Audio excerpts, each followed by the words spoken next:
Welcome to World History Notes. This is my second attempt today. Cat had a hairball, so just had a little bit of a glitch there.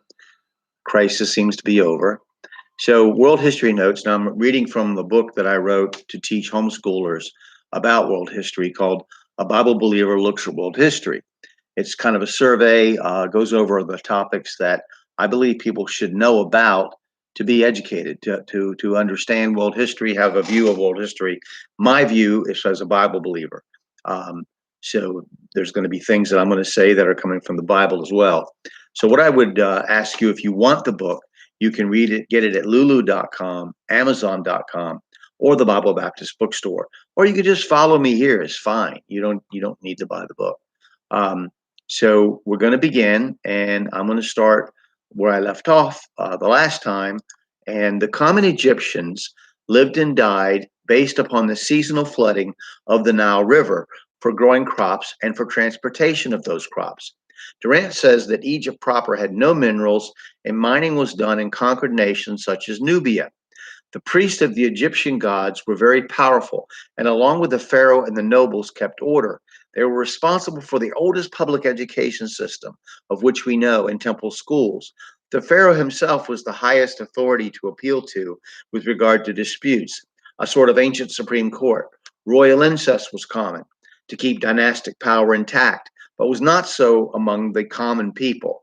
There was a high level of literature, and personal life included an extensive possession of cosmetics and things we might even recognize. Egyptian medicine reached a great level of sophistication as well, and the ancient Egyptians were performing medical routines that we only rediscovered a little more than 100 years ago.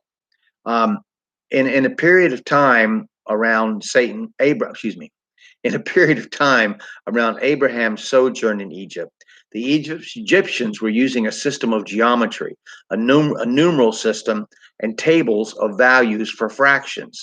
Their medical remedies are documented in papyrus fragments.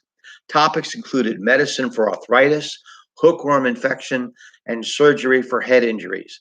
By now, we have evidence that maps of cities and countries became useful tools in Mesopotamia, where windmills were being used for irrigation.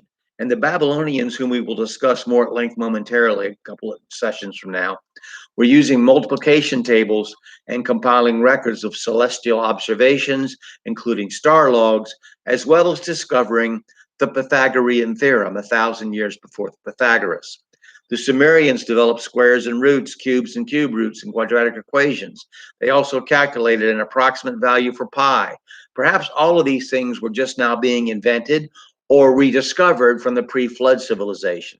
In any event, Egypt was using glass ornaments, putting on plays and temples, consider this, and playing flutes, string lyres from Asia, and drums from Africa.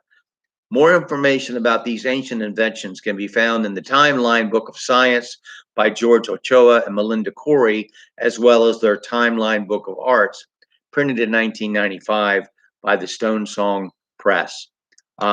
And before we get to Babylonia, we're going to discuss some other things that were attributed to the discovery by the Egyptians that are interesting. Next time, we'll stop there, though.